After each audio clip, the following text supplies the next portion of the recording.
Olá, sou o jornalista Maurício Oliveira e estou aqui para mediar esse debate sobre um tema que diz respeito a todos nós e é essencial para o futuro do nosso planeta: a conservação das nossas florestas, em especial da Amazônia e do Cerrado. Vamos falar sobre a importância de ter os produtores rurais brasileiros como aliados desse grande desafio.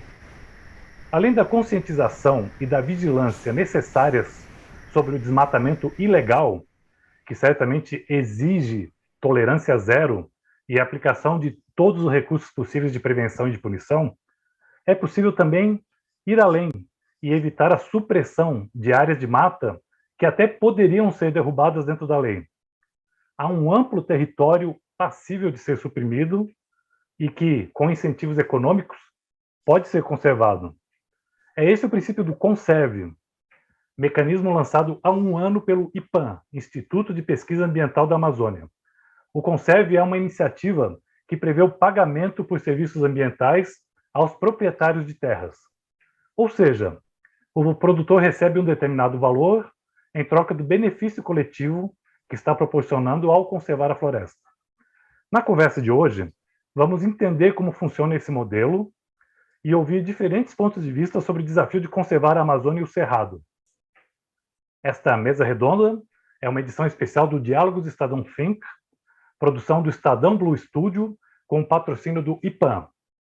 Criado há 26 anos, o IPAM é uma organização científica, não governamental, apartidária e sem fins lucrativos, que tem como propósito promover o desenvolvimento sustentável da Amazônia Legal.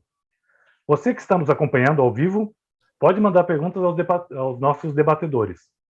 Basta fazer um rápido cadastro na plataforma de webinar do Estadão, no link que está aqui na descrição, e rapidinho você pode mandar sua pergunta a qualquer momento. Durante o debate nós vamos abrir alguns espaços para as perguntas do público. Antes de iniciar o debate propriamente dito, a gente vai ver um vídeo que conta, em linhas gerais, como funciona esse programa inovador, o Conserve. Por favor, roda o vídeo. O Brasil é o maior produtor e exportador de soja e de carne bovina do mundo. E para continuar a produzir, garantindo a segurança alimentar global, o agronegócio precisa de chuvas e de um clima estável. Mas sem a floresta em pé, não há como garantir a constância desses elementos-chave. O caminho é propor soluções que posicionem a conservação e a produção em um mesmo patamar, valorizando aqueles que buscam compreender essa nova dinâmica. Iniciativas que pretendem conter o desmate legal podem ser um dos grandes pilares para alcançar uma transformação efetiva e moderna nas regras que hoje moldam o uso da terra no país. Nós somos originários do sul, de Vacaria, no Rio Grande do Sul. Meu pai sempre queria muito vir para o Mato Grosso. Muito. Ele veio, tinha uns amigos aqui, ele vinha e dizia que era um lugar fantástico. E comprou uma área muito grande aqui, no caso. Ele progrediu muito no Paraná e veio para cá para progredir também. Comprou uma área grande e viemos para cá. E em 91 nós começamos a se estabelecer e ficamos aqui até agora que estamos aqui. Então foi um processo longo e um processo de entender uma nova dinâmica de produção que a gente não conhecia. Hoje o agricultor mudou, ele sabe o que tem na mão. Ele sabe o que tem na mão. E está produzindo muito, os produtos estão valorizados, o mercado internacional que vem comprando. Isso transformou a agricultura brasileira e o agricultor. Então precisamos chegar a um equilíbrio de como é que a gente vai chegar para poder preservar. E nós gostaríamos de preservar.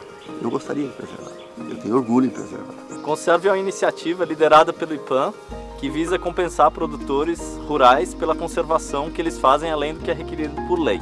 E a gente entende que conciliar a produção e a conservação é mais do que necessário, é urgente, é uma coisa que a gente tem que fazer para a gente poder manter as coisas funcionando. E estamos ganhando, nós estamos recebendo, nós somos remunerados por isso.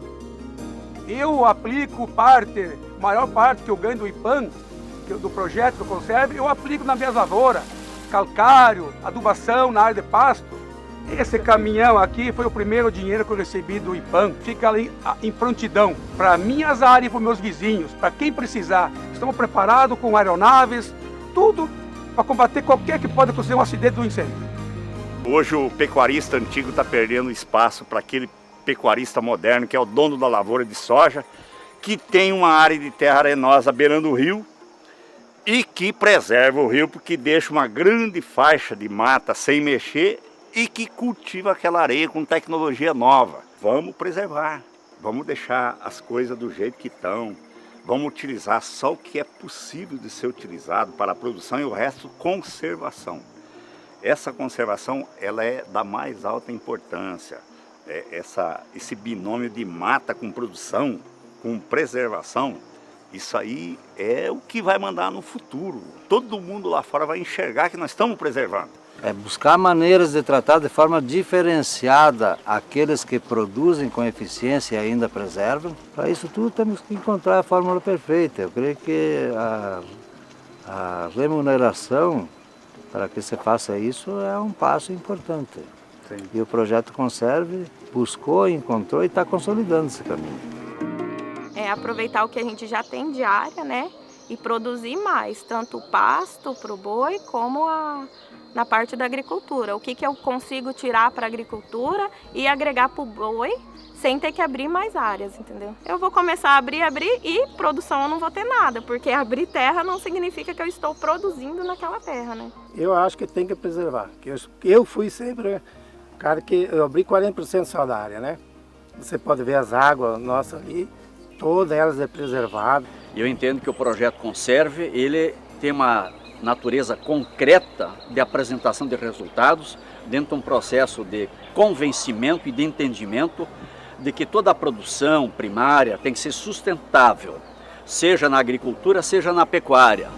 Esses dias nós visitamos propriedades agrícolas que aprenderam ao longo das últimas décadas a multiplicarem as atividades e a multiplicarem o aproveitamento daquele solo. Ontem nós visitamos uma propriedade que tinha 3 safras agrícolas no mesmo ciclo. Ele plantava soja, colhia a soja. Ele plantava o milho, colhia o milho. Ele plantava braquiário, pasto e colocava o gado. Ou seja, naquele mesmo hectare de terra ele tinha renda da soja, renda do milho e renda do gado. O que nós estamos tentando fazer com o Conserve é incorporar uma 4ª fonte de renda para esse proprietário, que é a floresta. Hoje produz soja, milho e gado. Amanhã produzirá soja, milho, gado e floresta, beneficiando o planeta. Não tem nada mais bonito.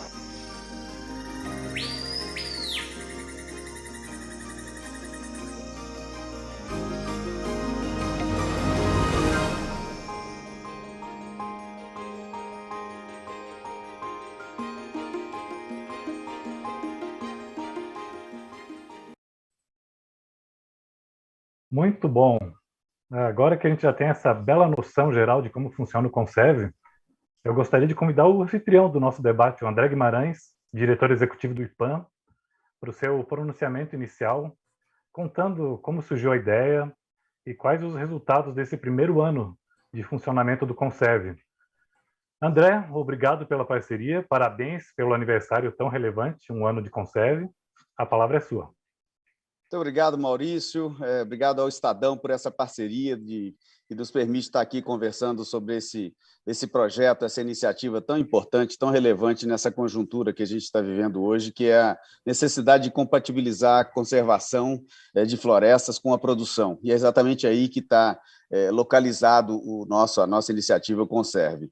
É importante dizer que esse é um projeto que vem sendo gestado e trabalhado há quase 5 anos pelo Instituto de Pesquisa Ambiental da Amazônia, o IPAM, em parceria com o EDF e com o Woodwell Climate Research Center, que foram as 3 instituições que, de fato, conceitualizaram esse projeto, desenharam a estratégia desse projeto, que nada mais é do que promover uma fonte de recurso para aqueles produtores rurais brasileiros, especial da Amazônia e do Cerrado, que preservam além do Código Florestal. Como bem foi dito anteriormente, nós temos sim um desafio enorme, que é de acabar com o desmatamento ilegal. Isso é parte dos nossos compromissos internacionais com a agenda climática, e sem dúvida nenhuma essa deve ser a prioridade do nosso governo, a prioridade do nosso país, de combater a ilegalidade, combater o crime que acontece na Amazônia e também no Cerrado.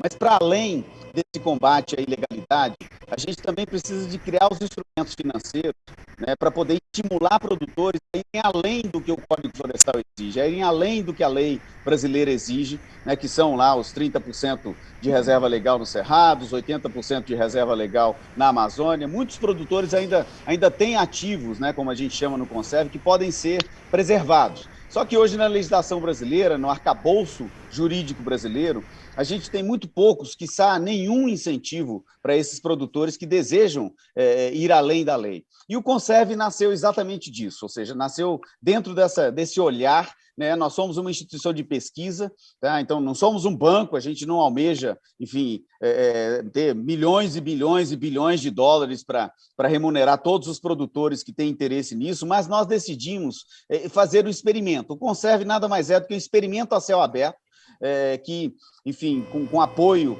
dos dois governos estrangeiros que apoiam o Conserve, o governo dos Países Baixos, da Holanda, e o governo da Noruega, decidiram, então, financiar essa iniciativa liderada pelo IPAN e, portanto, fazer esse tipo de investimento, mais uma vez, para provar essa hipótese de que é possível, sim, com alguma remuneração, a gente ampliar a base de florestas preservadas dentro de propriedades rurais privadas, e fazendo isso, a gente conseguir uma maior harmonização no campo, como foi dito, inclusive, por um dos produtores que apareceu no vídeo, quer dizer, a gente poder até parte desse recurso ser reinvestido na produção, ou seja, no final do dia, você pode ter mais produção, como nós vimos, inclusive, no município de Sapezal, onde o Conserve começou a ser implementado, no Mato Grosso, e também mais conservação. E essa equação, portanto, se retroalimenta. Então, o recurso da produção ajuda a conservar florestas, o recurso da conservação ajuda a aumentar a preservação, as florestas mais bem preservadas harmonizam os sistemas de chuva que permitem uma maior produção, ou seja, é o jogo do ganha-ganha, Maurício, entende? O Conserve, na realidade, é uma grande, mais uma vez, um grande experimento a céu aberto, onde a gente está testando essa hipótese, que já está sendo devidamente comprovada. Nós vamos escutar daqui a pouco o Reidi Biesos, que é um dos produtores do Conserve lá de Sapezal, que vai contar um pouco da história que ele, enfim, abarcou aí nesse processo. É um dos primeiros entrantes aí do Conserve que abraçou essa ideia, tá? Juntamente com outros produtores de Sapezal. Nós já estamos próximos aí de 9, quase 10 mil hectares contratados pelo Conserve no estado do Mato Grosso. Isso é uma pequena amostra do potencial que esse tipo de iniciativa tem. A gente quer estimular outros setores, setor financeiro, setor do agronegócio como um todo, a embarcarem nessa jornada, porque preservar florestas é um bom negócio para a nossa agricultura, é um bom negócio para o Brasil, e é aí que o Conserve, então, se posiciona. Eu estou muito feliz de estar aqui hoje com amigos de longa data, pessoas que participaram da história do Conserve, que participam do Conserve, nessa comemoração de um ano, que a gente espera que seja comemorada no próximo ano e no próximo ano, e que a gente consiga aumentar o volume de recursos e demonstrar para a sociedade brasileira, para as lideranças do agronegócio, para o setor financeiro, para a cooperação internacional, que existe sim uma maneira da gente produzir alimentos, da gente produzir commodities agrícolas e promover conservação de floresta, tudo ao mesmo tempo, numa mesma área, e tudo de uma maneira harmonizada, que se retroalimenta para gerar oportunidades futuras de negócio, oportunidades futuras para as pessoas, para a geração de emprego e também para a conservação de floresta. Então, é um privilégio estar aqui com os colegas hoje, Maurício. Eu devolvo para você, então, para a gente começar o nosso debate hoje. Muito obrigado pela parceria ao Estadão. Obrigado, André. A gente que agradece. E como você domina profundamente o tema, conhece as pessoas que vão participar conosco, fica à vontade para fazer perguntas, comentários ao longo da nossa conversa, tá? E eu vou agora, então, apresentar os nossos convidados, né? Você já deu um spoiler aí, falou de um deles, né? E eles falam um mosaico realmente muito interessante para discutir toda essa temática. Estão aqui conosco Lucimar Souza, diretora adjunta de Desenvolvimento Territorial do IPAN, Reidi Biesos, produtor rural de Sapezal, Mato Grosso, participante do Conserve, aliás, um dos primeiros, né? Andréa Azevedo, diretora de Programas e Projetos do Fundo JBS pela Amazônia, e a Daniele Carreira, líder da área de engajamento do setor financeiro na Aliança pela Floresta Tropical, conhecida internacionalmente pela sigla TFA, uma iniciativa do Fórum Econômico Mundial. A gente está, entre os nossos participantes, gente que está no Mato Grosso, gente que está em Londres, então isso também é um símbolo, né, de quanto esse tema é global e interessa a todos. Muito obrigado a cada um de vocês pela presença, e eu gostaria de começar então pela Lucimar, para aprofundar um pouquinho essa fala inicial do André. Agora que a gente já tem essa visão geral do Conserve, Lucimar, eu gostaria que você começasse esclarecendo essa questão da permissão para abrir novas áreas. Em que circunstâncias o produtor rural tem permissão para suprimir áreas na Amazônia e no Cerrado? E por que muitos desses produtores ainda não converteram tudo o que poderiam dentro da lei? Obrigado, Lucimar. Boa tarde a todos e a todas. Obrigada, Maurício. É um prazer estar aqui nesse evento de comemoração de 1 ano do início do Conserve. Bom, a resposta para a sua pergunta, ela começa com o Código Florestal Brasileiro, né? Então, a gente tem uma lei, que é a Lei 12.651, aprovada em 2012, que é já não tão novo, já vai fazer quase 10 anos, que é o Código Florestal Brasileiro. Essa lei, ela dá a permissão, né, ela que dá o direito ao produtor e à produtora rural, ao agricultor e à agricultora, de fazer a supressão das áreas de floresta para fins de produção. No Código Florestal, o tamanho da área permitida para um agricultor, uma agricultora, para um produtor de supressão, ele é estabelecido de acordo com os biomas. Então, se eu sou uma agricultora e vivo no bioma Amazônia, e eu tenho uma área de 100 hectares, eu só posso utilizar 20% dessa área para fins de produção. Então, eu preciso manter uma área de reserva legal de 80%.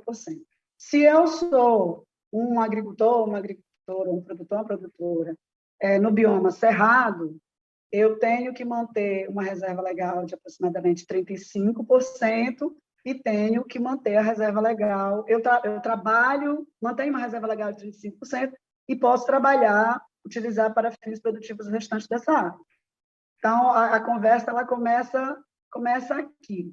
A área de reserva legal tem várias finalidades, né? Tem a conservação, tem você pensar essa área para usos econômicos mais sustentáveis, tem a contribuição para a reabilitação dos sistemas ecológicos, tem um conjunto aí de importâncias de você manter a área de reserva legal. Mas então eu sou, né, vamos usar aqui o exemplo, né, eu sou essa agricultora, essa produtora, que quero então fazer o uso, estou na Amazônia e quero fazer o uso dos meus 20%. O Código Florestal já me permitiu isso, o que é que eu preciso fazer? Uma vez que eu defina qual é a atividade produtiva que eu vou implantar naquela área, vamos dizer, então, que eu queira fazer a supressão vegetal para trabalhar com a pecuária. Eu vou preparar uma documentação, eu vou dar entrada a um pedido de licença no órgão competente, geralmente são as secretarias estaduais de meio ambiente que são habilitadas para emitir a minha licença, a minha autorização de supressão da vegetação. De posse dessa licença, aí sim eu posso fazer a supressão e aí naquela área implantar o sistema produtivo, seja ele a pecuária, seja ele o cacau, seja ele, a gente viu aí, eu acho que uma cena de algodão no vídeo do Conserve, o sistema produtivo para o qual eu fiz a solicitação. Então, essa é a primeira parte da pergunta, né? E a segunda parte, por que então tem gente que não desmatou ainda os 20%, né? Não fez a supressão dos 20%, ou não fez, no caso do Cerrado, a supressão da parte que ele teria direito? Tem uma série de justificativas para isso, tá, Maurício? Então, vamos dizer que eu adquiri uma área que ela está toda ainda com a vegetação nativa. Então, eu posso, no meu planejamento, definir que a cada ano ou a cada 2, 3 anos eu vou fazer a supressão de uma parte dessa área, dentro do meu planejamento de uso da propriedade, dentro do meu planejamento de produção. Vamos dizer que eu trabalho com uma atividade que, naquele momento, ela não está muito bem no mercado, então eu vou aguardar mais um pouco, ter uma oportunidade de mercado melhor. Então, por exemplo, agora, né? Agora a gente está num momento de preço de grãos, preço da soja alto, uma valorização muito grande da pecuária, então isso é uma questão que incentiva o produtor, então, a fazer o uso dessas áreas. Tem pessoas que decidiram mesmo que vão conservar essa área. Não, eu já tenho uma área considerável aqui para produzir, eu vou deixar essa área mesmo, não quero mais mexer. Tem produtores e produtoras que tomam essa decisão. E tem produtores que também dizem, eu já abri uma área, então já estou com essa área aberta, então eu vou esgotar toda a capacidade produtiva, eu vou investir em tecnologia nessa área, eu vou produzir, vou tirar o máximo possível de produção dessa área, para então eu abrir novas áreas. Teve uma pessoa que falou disso no vídeo também, né? Ter uma área enorme aberta não significa ter uma grande produção, né? Você tem que, na área que você já abriu, investir bastante em tecnologia, né? Para ter o rendimento, para ter o retorno econômico que aquela área permite. Então, tem produtores e produtoras que fazem essa decisão, né? Então, eu vou abrir 10%, vamos dizer assim, que eu estou na Amazônia, vou abrir só 10%, vou explorar o máximo possível a capacidade de produção dessa área, para então, depois, ir para novas áreas. E aí, essas decisões fazem com que esses produtores e produtoras tenham o que a gente chama de ativo florestal. Seriam as áreas que, pela lei, eles ainda teriam o direito de fazer a supressão, mas que por esse conjunto de motivos, e talvez tenham outros que eu não lembrei de citar aqui, eles decidiram ainda não fazer a supressão. Muito bom. Vamos agora ter a oportunidade de ouvir um produtor que aderiu ao Conserve, né? Aliás, né, como eu disse há pouco, foi um dos pioneiros. É o Redi Bezus, produtor rural em Sapezal, no Mato Grosso, a região em que o programa foi iniciado. Redi, muito obrigado por estar aqui conosco. O seu depoimento é fundamental para que a gente entenda a importância de um mecanismo como o Conserve. Conta para a gente um pouco da sua trajetória como produtor rural e de que forma o Conserve se encaixou nessa realidade com a qual você lida diariamente. É um prazer tê-lo conosco. Muito obrigado, Redi. Redi?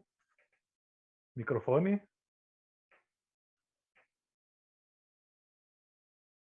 O que aconteceu? Pronto. Opa, deu duplo clique.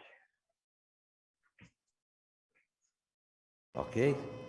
Ok, Redi. Ok.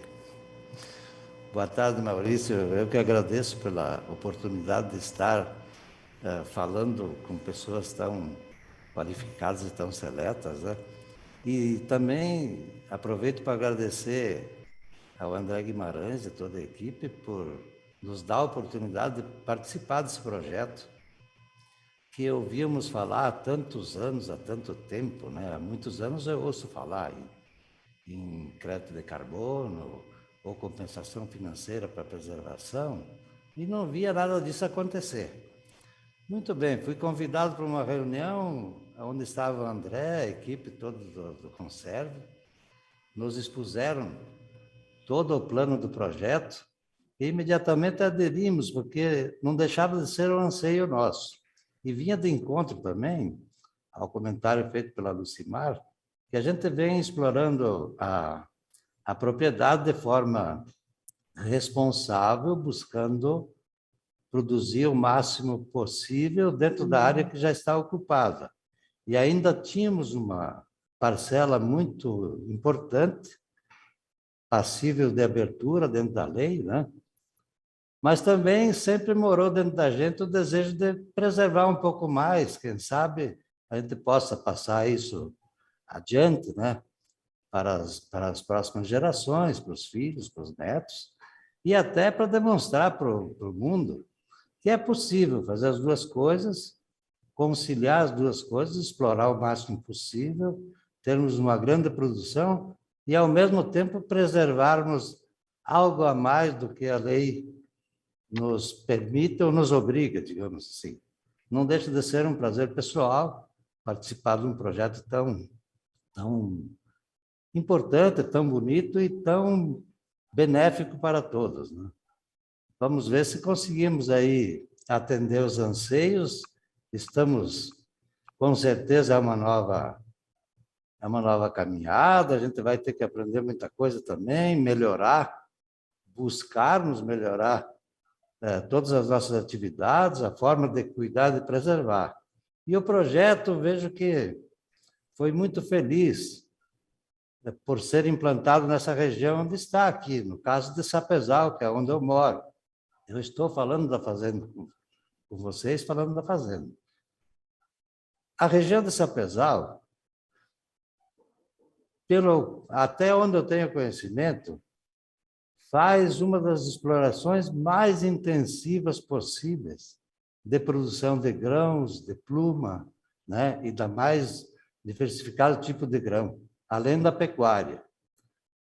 E, independente disso, tem conseguido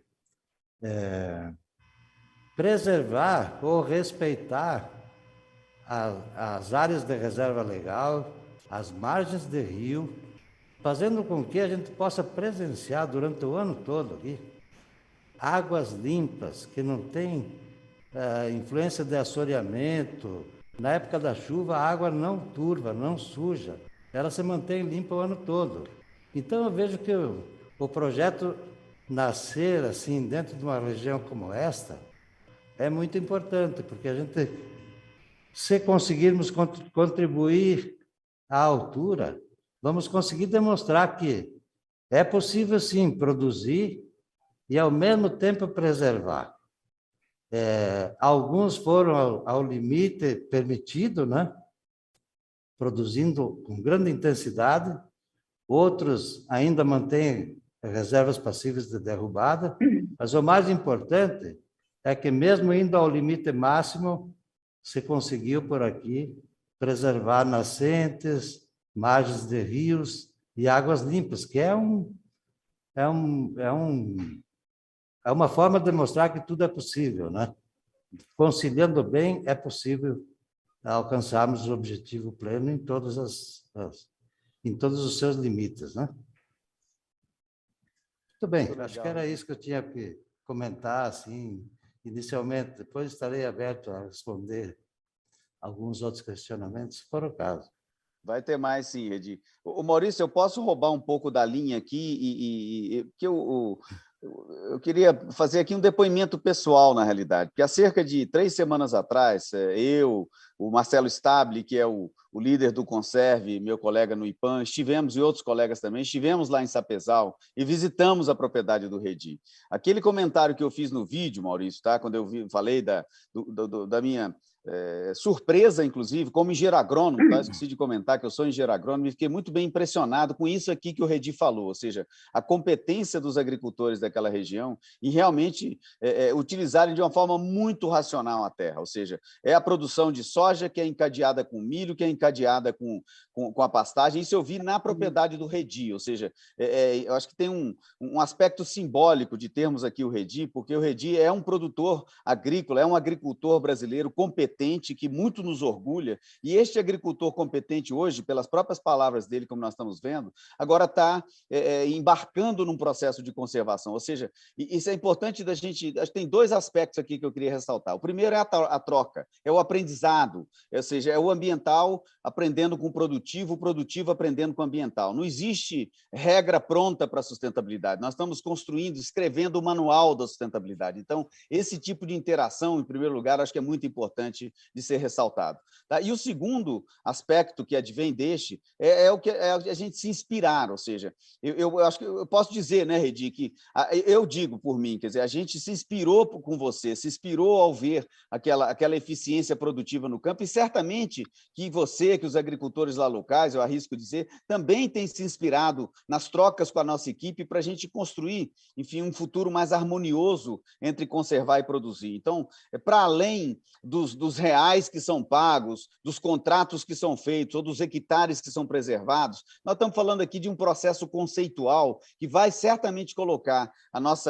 nosso país, que é, sim, uma potência agroambiental, no lugar que deve estar. Então, eu quero aproveitar esse gancho aqui, Redi, para fazer essa ponderação e ressaltar aqui a inspiração que nós tivemos naqueles dias lá no campo e o prazer que foi estar com você, com a sua família, com seus parceiros lá no campo e aprendendo e trocando com você para a gente dar passos adiante no sentido de harmonizar a produção e a conservação. Muito obrigado pela parceria, Redi. É um prazer ter você como parceiro do Conserve.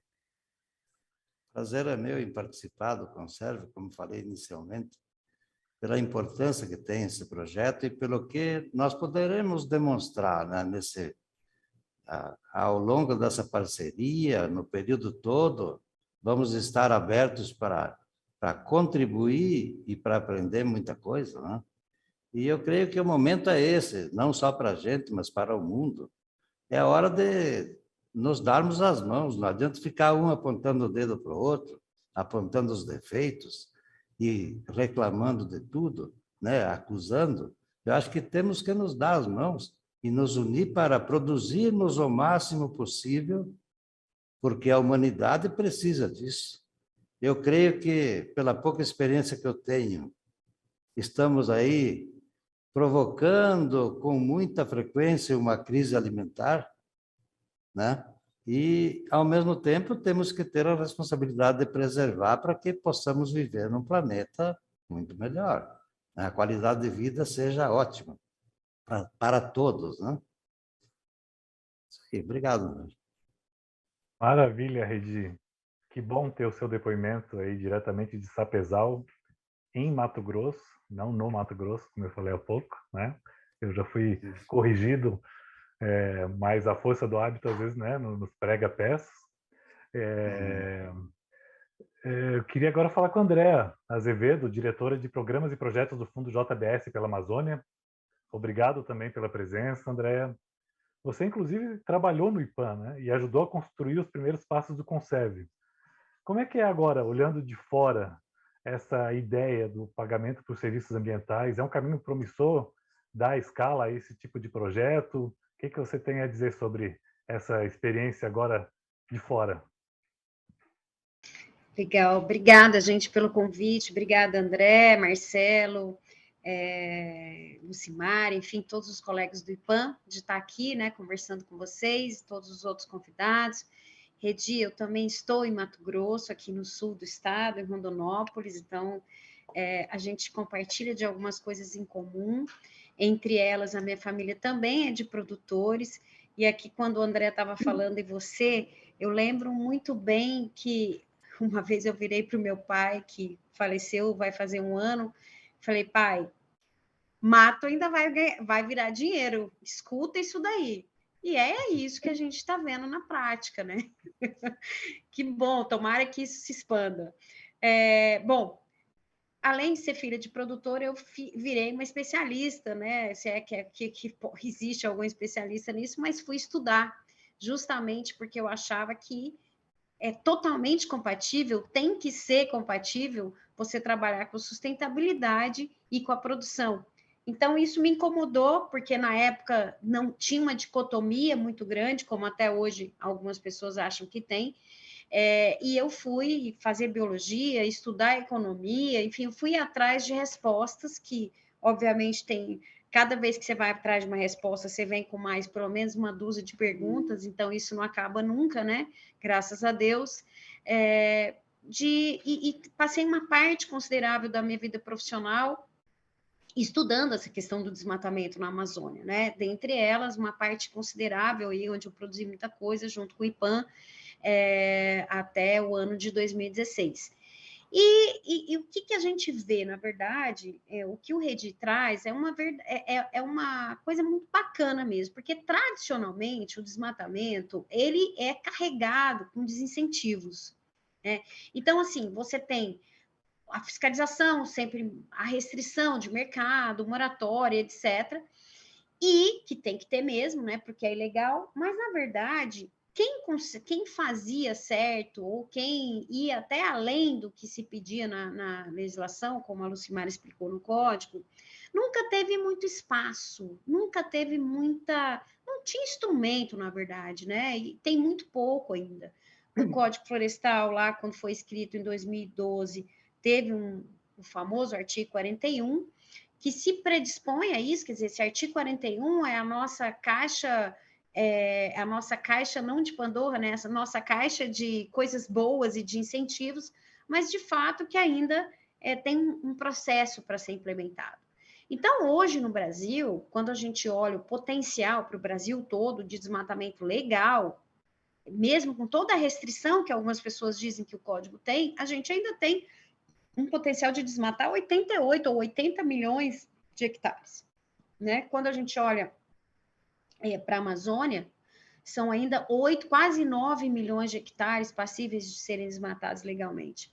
E quando a gente... assim, eu fiquei pensando, como é que você não desmata uma coisa que a sua lei, quer dizer, não faz uma coisa que a sua lei te permite, né? Porque tudo é um ativo, o produtor é um empreendedor, o produtor é um cara que ele vai pensar no melhor aproveitamento do seu ativo. Você tem normalmente duas formas. Ou veto, né? Alguma coisa que de fato, olha, pelo mercado eu estou falando, ou um veto, ou uma priorização pelo mercado, eu vou querer áreas que tenha desmatamento zero e vou comprar dessas áreas, né? Como a gente vê aí um caminhar para esse ponto, ou eu tenho como me engajar em instrumentos de incentivo como o Conserve. Né? Então, o Conserve, ele ocupa uma lacuna muito importante. Como que começou essa conversa? Eu estava na sala do Paulo Moutinho, me esqueço disso, acho, André, que nem sei se você tinha chegado, estava chegando no IPAM. E eu falei, olha, Paulo, a gente falava muito de rede naquela época, né? Falei, olha, tem muito projeto de rede e tal, em áreas longínquas, áreas onde o desmatamento vai custar chegar, em outros países da América Latina ainda, muitas unidades de conservação no Brasil, terras indígenas que são protegidas, mas eu quero ver se isso vai funcionar, não esqueça de falar isso para o Paulo, na onde a fronteira está aberta, né? Aonde a gente tem um estímulo muito grande para desmatar, porque eu vou trocar por dinheiro aquilo lá, né? Então, foi daí que nasce essa provocação, que depois, né, começou a crescer aí com a presença do André, do Marcelo e depois desses outros parceiros aí, que é como é que você testa algo dessa natureza e dessa magnitude em lugares onde a fronteira é dinâmica, onde o desmatamento está acontecendo, aconteceu ontem, vai acontecer amanhã. Né? Então, escutar o Redi falar é muito interessante, porque, na verdade, para mim, eu vejo o Conserve como um potencial enorme de expansão, mas, ao mesmo tempo, é um teste que a gente está fazendo, ao mesmo tempo, é um experimento para mostrar, não para o Brasil, só para o mundo, olha, a gente consegue isso, mas a gente precisa de recursos para fazer isso, em escala, né? Então, na verdade, eu vejo que o IPAM, né, tem um ano que o Conserve existe, está numa empreitada muito importante para resolver e para responder, né, IPAM e seus parceiros, questões importantes que a gente que estuda isso e que quer, de fato, que o Brasil seja essa potência não só agrícola, né, agropecuária, mas sim também ambiental, para que a gente, de fato, consiga ter instrumentos para fazer com que isso aconteça. Para a gente conseguir que o Brasil fosse essa potência agrícola, a gente investiu muito em ciência, em tecnologia, em financiamento, e a gente vai ter que fazer para ele se tornar, esses investimentos, para ele se tornar essa potência ambiental. Então, só para encerrar aqui a minha fala, eu acho que, primeiro, o instrumento serve para vários setores, mercado privado deve estar muito de olho nisso, né? Principalmente os frigoríficos, os próprios consumidores de fora do Brasil, inclusive, setores ligados ao financiamento, o governo e, obviamente, os próprios produtores, né? Então, é algo que é um instrumento que converge muitos interesses e muitos olhares, né? A gente ainda tem um desafio enorme da escala. Como que isso se paga numa economia de mercado? Será por meio do carbono, né? Talvez seja o caminho mais automático para pensar nisso. É um caminho que ainda também está se desenhando, né? Hoje você tem mecanismos um pouco restritos dentro do mercado voluntário para fazer um experimento desse de larga escala. Né? Então, por onde que passará isso? Eu tenho certeza que vocês estão muito debruçados, né?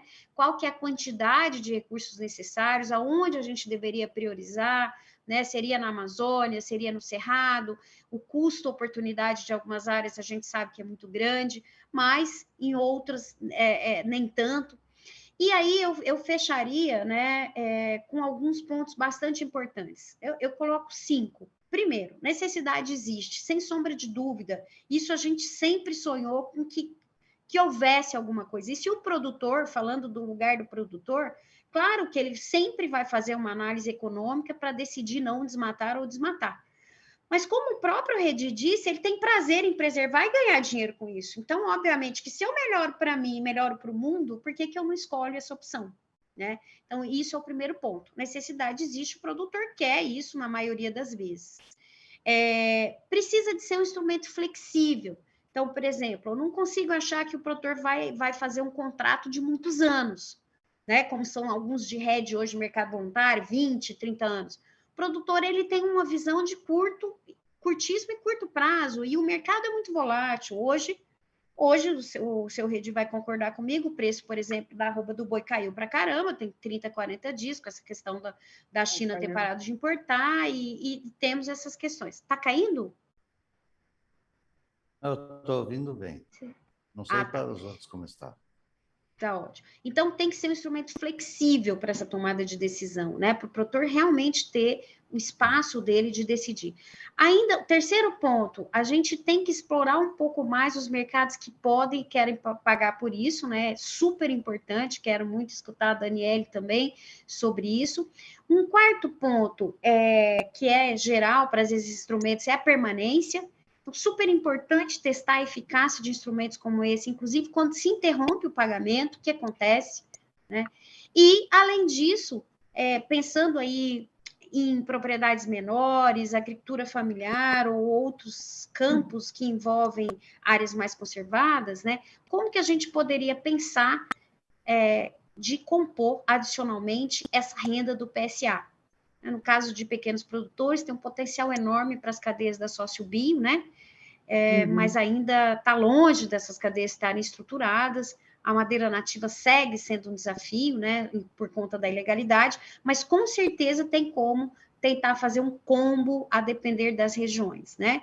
Então, pessoal, é isso. Acho que estou muito feliz de estar aqui hoje, de verdade, André, de poder celebrar esse um ano que está só começando, mas isso é o futuro. A gente tem que apostar nesse processo. O Brasil é o maior exportador mundial de carne bovina, segundo de grãos, isso é dito aí no documento da coalizão, né? O quarto principal produtor de alimento no mundo, e ele ainda tem 28% das emissões são lançadas pela agropecuária e 44% pelo uso do solo, em especial desmatamento. A gente tem tudo para mudar uma parte dessa história, principalmente esse final, né? Então, eu fico muito... Acho que um instrumento como o Conserve segue sendo super estratégico para a gente mudar o rumo aí dessa última parte dessa história, inclusive para ser usado em outras frentes. Obrigada. Legal, André. Maurício, eu vou roubar aqui a linha de novo, cara, porque deu saudade agora, André. Você lembrou daquele nosso escritóriozinho ali no Lago Norte aqui de Brasília e tal, e eu me lembro de quando eu cheguei, eu já contei essa história várias vezes, mas quero repeti-la, porque ela me emociona de certa forma, André. Eu cheguei, viu, Maurício, no IPAM, e vim meio cair de paraquedas, e estava tentando entender onde é que eu entrei e tudo mais, e me tranquei dentro da minha sala, e fiquei praticamente um mês ali lendo muitos artigos e publicações, e passou pela minha frente um pequeno relatório de autoria da Andréia, do Paulo Mutinho e do Marcelo, dentre outros colegas que escreveram ali, que basicamente dizia, ele fazia um mapeamento do estado do Mato Grosso e identificava, eu me lembro do número, 1,7, você deve se lembrar disso, André, 1,7 milhões de hectares de excedente de reserva legal só na porção amazônica do Mato Grosso, né? Lembrando que o Mato Grosso tem Amazônia, tem Cerrado e tem Pantanal, mas só na porção amazônica do Mato Grosso tinha ali 1,7 milhões de hectares de excedente de reserva legal. Eu olhei aquele negócio e falei, caramba, nós temos que fazer alguma coisa com isso, e chamei a Andréia, cutuquei para cá, cutuquei para lá, e ali foi um pouco o nascedouro do Conserve. Eu estou contando essa história, primeiro porque ela, enfim, já faz parte da minha carreira, faz parte da minha vida, mas mais do que isso, tá? Porque é um bom exemplo de como que a ciência é importante para você provocar mudanças de padrão, para você provocar mudanças na forma com que a gente olha, por exemplo, nesse caso, o uso da terra. Então, eu queria pegar esse gancho, Andréia, tá? Só para ressaltar esse ponto, porque o nascedouro do Conserve, na realidade, foi através da ciência. Tá? E como diz o filósofo, quer dizer, a ciência ela não se faz de respostas, ela se faz de boas perguntas. Então, ali naquele momento, a gente se fez uma pergunta. O que nós vamos fazer com esse 1,7 milhões de hectares? Aí nasceu o Conserve. E aí, como você bem colocou, André, tem N outras perguntas que agora estão surgindo. Como é que a gente vai flexibilizar? Como é que a gente vai escalar? Como é que a gente vai dar a devida dimensão adequada ao agro? Como é que a gente vai multiplicar para outras áreas, outros tipos de uso da terra e outros tipos de detentores de florestas? Então, ainda bem que continuamos fazendo as perguntas, né, André, para podermos respondê-las e continuar na nossa caminhada em rumo da sustentabilidade. Mas é um privilégio, André, e me deu saudades aqui, eu não resisti de fazer esse comentário. Obrigado. Ciência e pé no chão, né? Eu acho que é aí os dois alicerces do IPAN. A gente tem que ciência e conversar com o produtor, entender o que está acontecendo no chão. Sem isso, a gente não muda. Como diz o Dr. Paulo Moutinho, não vai ser em Harvard que você vai encontrar as respostas para a Amazônia. Não somente lá, aqui também, né? Valeu. Muito bom. Valorizar a ciência é fundamental, ainda mais nesse momento da nossa vida, né? Vou trazer para a nossa conversa, então, a Daniele, nossa única convidada que ainda não falou e certamente tem muito para contar. A Daniele Carreira, que atua na Aliança pela Floresta Tropical, que é uma iniciativa do Fórum Econômico Mundial. Daniele, muito obrigado pela presença aqui conosco. A gente tem visto ao longo deste ano aqui no Brasil que o termo ESG tomou conta do noticiário, né?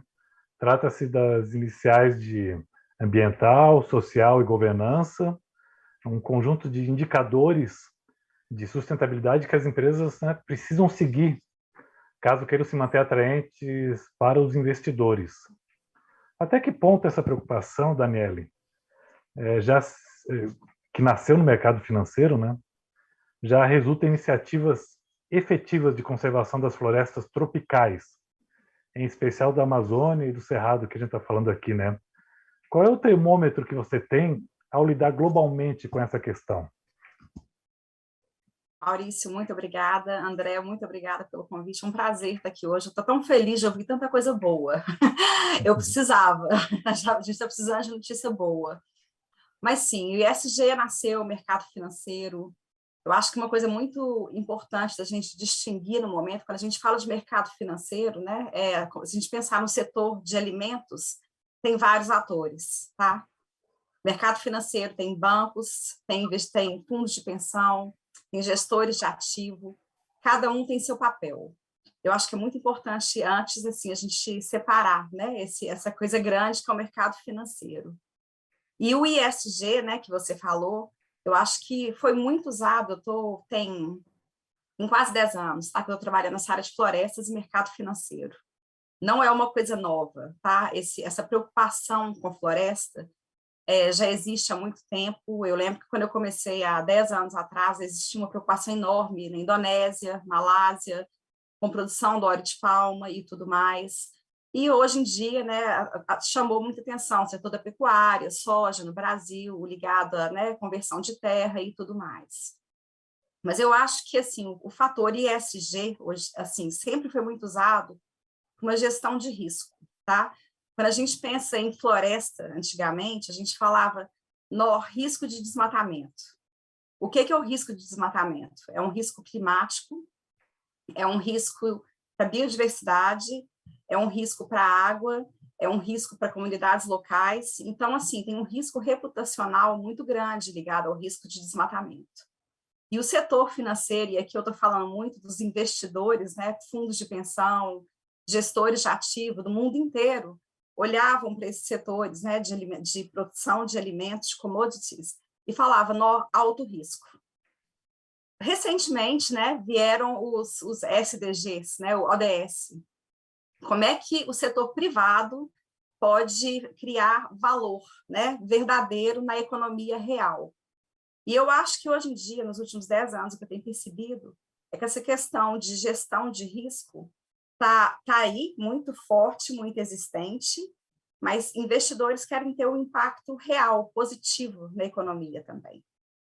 Eles entendem que se não tiver essa conservação, né, ao mesmo tempo que o desenvolvimento, a gente não vai conseguir alimentar a população. Eu acho muito claro o que o Red falou aí hoje. A gente precisa, é uma questão de segurança alimentar, né? Se a gente for olhar, por exemplo, hoje a população, né, o consumo de alimento, né, e produção agrícola aumentou em 48% entre 2001 e 2018.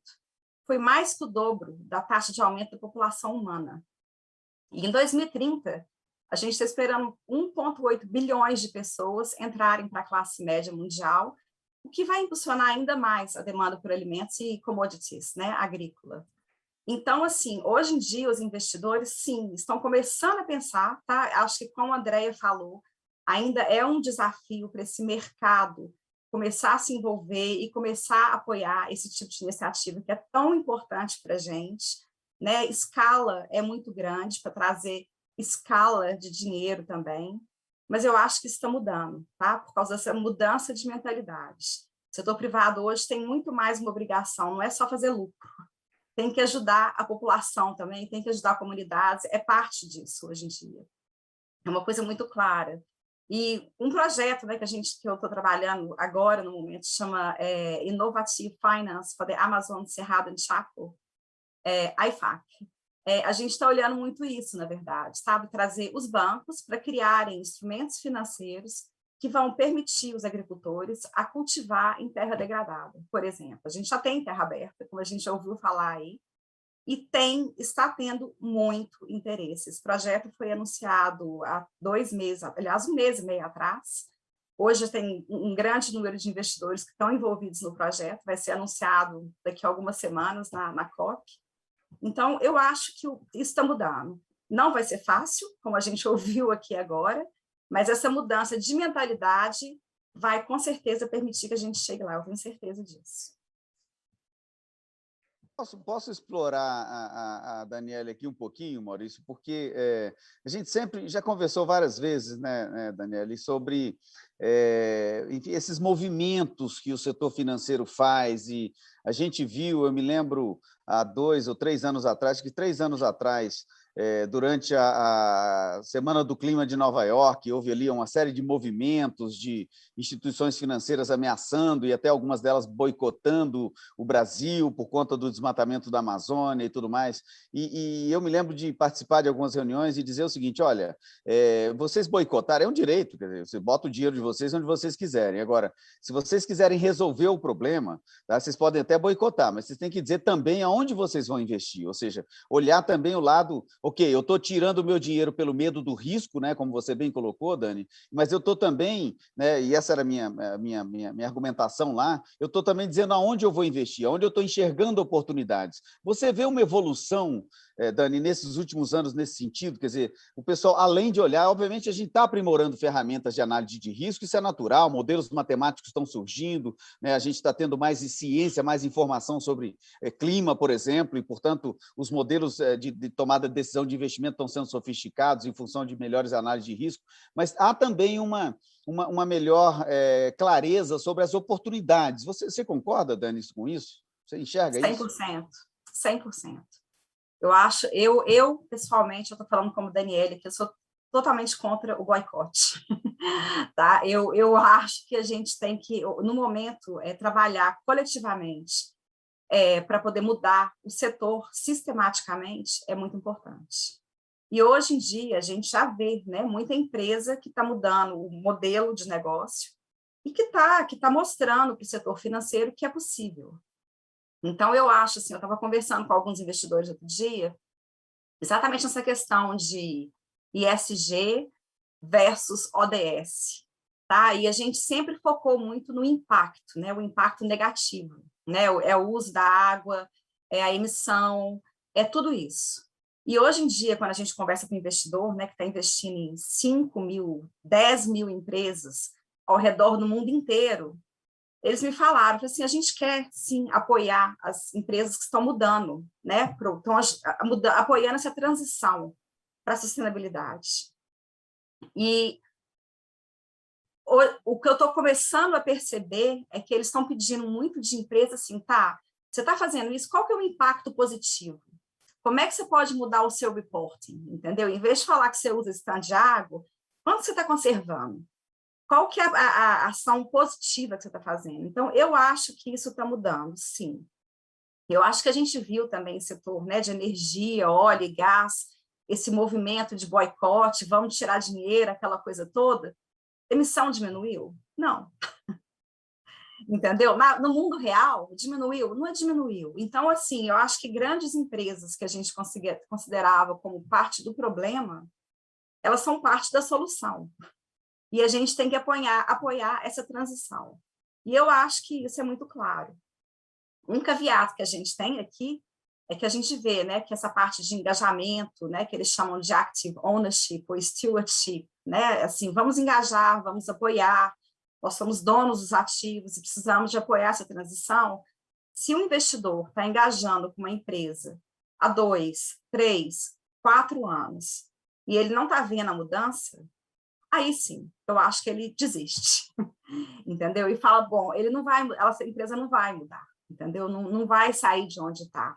E sim, tem muita mudança. A gente está vendo, né, hoje em dia, surgimento de várias empresas que estão produzindo carne em laboratório, né, substitutos para proteína, aquela coisa toda, e isso está atraindo. Então, essas outras empresas, né, que estão surgindo agora, estão atraindo capital. Então, assim, uma empresa sustentável está atraindo mais capital do que uma empresa que tem, né, mais risco. E como eu falei, é um risco reputacional, é um risco regulatório, desmatamento, né, é um risco, por exemplo, é um risco soberano. No Brasil, a gente vê, não é que o investidor vai boicotar o país, porque é uma economia enorme, mas se o governo quiser, por exemplo, acessar dinheiro no mercado de capitais, ele vai ter que pagar mais. A empresa é a mesma coisa, se ela não mudar o negócio dela, ela vai, de repente, ter investidor ainda, mas vai ter que pagar mais. Porque hoje em dia não se integra só o risco político, monetário, inclui-se também todos, né, os modelos, o risco ambiental, social e de governança. Então, isso vai impactar, né, no custo de financiamento de uma empresa. Contamos com você aí em Londres para falar para todo mundo financeiro sobre o Conserve, tá, Dani? Está com você agora. Pode deixar, você já me tem aqui. Vai lá, Maurício. Ótimo, obrigado, Daniele. Bom, agora que todos os nossos convidados já fizeram sua primeira participação, eu gostaria de lembrar você que está nos acompanhando que é possível mandar a sua pergunta para os nossos convidados. É só fazer um rápido cadastro na plataforma do Estadão. O link está na descrição do vídeo. Ainda dá tempo. E eu vou agora apresentar a primeira pergunta do nosso público, que é para você, André. O Heron Cabral pergunta como empresas podem fazer parcerias com o Conserve. Basicamente isso, uma empresa, né, um empreendedor, um executivo, um diretor de uma empresa gostou da ideia, acha que tem, né, aderência ao propósito da empresa. Como é que ele pode fazer para participar disso? Olha, o Conserve é uma plataforma aberta, Heron, se eu não me engano, né? Heron. A gente está hoje, né, temos 2 investidores principais, que são, respectivamente, o governo da Noruega e o governo da Holanda, mas a nossa intenção é fazer o Conserve crescer. Então, empresas e, enfim, instituições financeiras, indivíduos, quer dizer, que queiram investir no Conserve, são bem-vindos. Obviamente, a gente, né, tem que discutir termos disso e, enfim, avaliar aí o potencial desse negócio. A nossa intenção, como eu disse no começo, é que o Conserve sirva como uma inspiração. Então, as informações também, os dados, ter a experiência do Conserve, ela pouco a pouco vai se tornando pública na medida em que a gente vai consolidando essa base de informação. Então, a gente quer tanto, por um lado, expandir o Conserve, o que nos faz, eu dou boas-vindas aqui àqueles e aquelas que queiram investir em mecanismos como é o Conserve. Da mesma forma, a gente tem aí a vontade de disponibilizar, estamos fazendo isso pouco a pouco, disponibilizar informação para inspirar outros a fazerem, montarem mecanismos análogos e semelhantes para que isso se expanda e ganhe a escala que a gente deseja. Então, a nossa intenção é ampliar de todas as formas possíveis o Conserve. Então, por favor, nos procurem no IPAN, que a gente vai querer conversar com vocês se tiverem interesse em participar de alguma forma do Conserve. Legal, André. Vou aproveitar o gancho. Você mencionou que a Noruega e a Holanda, né, são os Países Baixos, são os patrocinadores iniciais do Conserve. Inclusive, nós temos vídeos com depoimentos dos embaixadores desses países falando a respeito. Vamos colocar esses vídeos, por favor.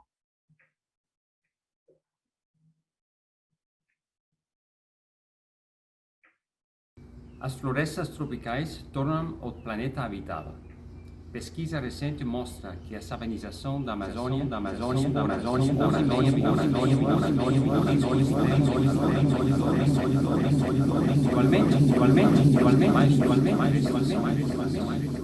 sem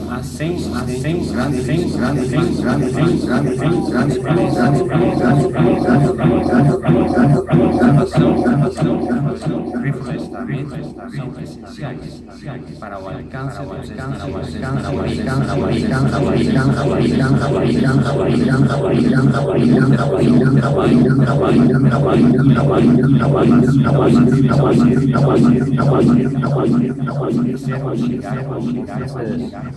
As florestas têm um valor imenso, mas ainda não são valorizadas economicamente. Por isso, acho que o projeto conserva é tão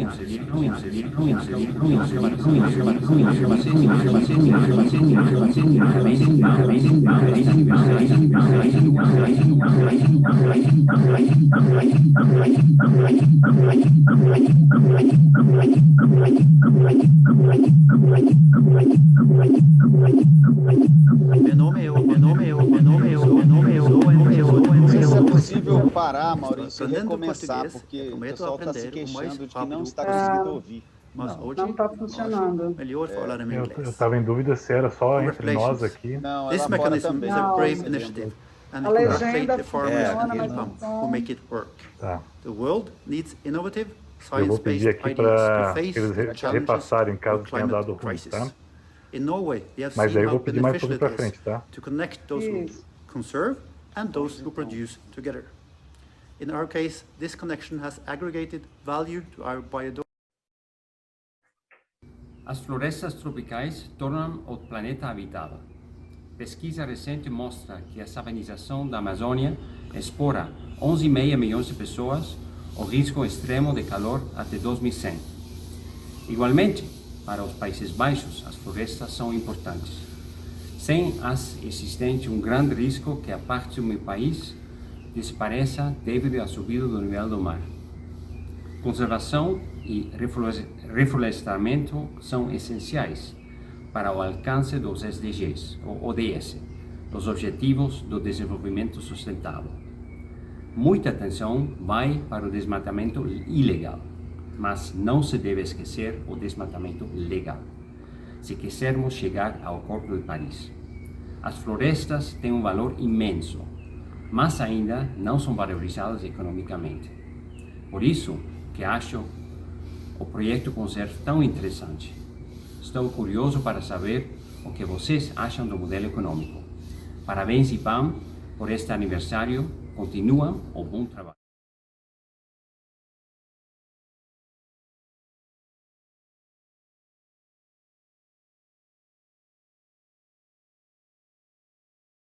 Meu nome é Odd Magnerud e eu sou o novo embaixador da Noruega no Brasil. Estou aprendendo português e prometo aprender o mais rápido possível. Mas hoje acho melhor falar em inglês. Congratulations! This mechanism is a brave initiative and we congratulate the farmers and EPAM who make it work. The world needs innovative, science-based ideas to face the challenges of a climate crisis. In Norway, we have seen how beneficial it is to connect those who conserve and those who produce together. In our case, this connection has aggregated value to our biodiversity and our nature-based solutions and products. In Brazil, we congratulate all who create this positive link between agribusiness and environmentalists. This is an opportunity for all those who want to value environmental services and nature-based solutions. Conserves shows that agricultural practice can be sustainable when one keeps the forest standing.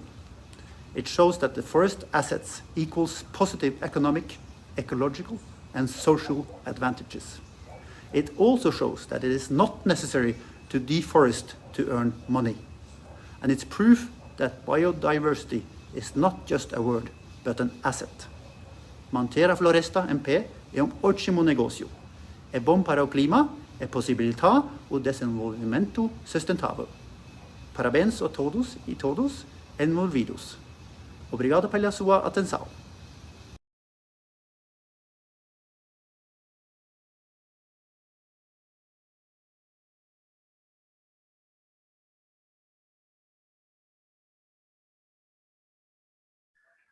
André, debate pronto para você. Por que a gente tem muitas vezes a sensação de que os outros países parecem se importar mais com as florestas brasileiras do que o próprio Brasil? Como foi esse contato com a Noruega e a Holanda para transformar esses dois países nos financiadores pioneiros do Conserve?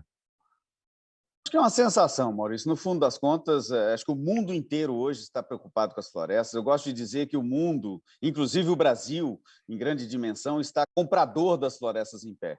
Então, a questão é como que a gente articula os instrumentos, as ferramentas e todo o conjunto de elementos de credibilidade que permitem isso acontecer. Então, eu acho que o início do Conserve foi como um pouco a Andréa comentou, quer dizer, ele nasceu de uma preocupação ou de um questionamento científico. Esse questionamento científico foi levado inicialmente ao Fundo do Clima da Noruega, que já era um parceiro do IPAN, e nós chegamos lá e fomos conversar. Eu lembro que eu estava com a Andréa lá em Oslo, e nós fomos ter uma reunião com o então diretor do NICF, à época do Fundo do Clima da Noruega, e dissemos, olha, tem isso aqui, cara, entende? Nós temos aqui uma questão no estado do Mato Grosso, tem excedente de reserva legal, nós queremos fazer alguma coisa, vocês têm um mecanismo financeiro que é o Fundo do Clima, vocês não querem investir aqui nesse...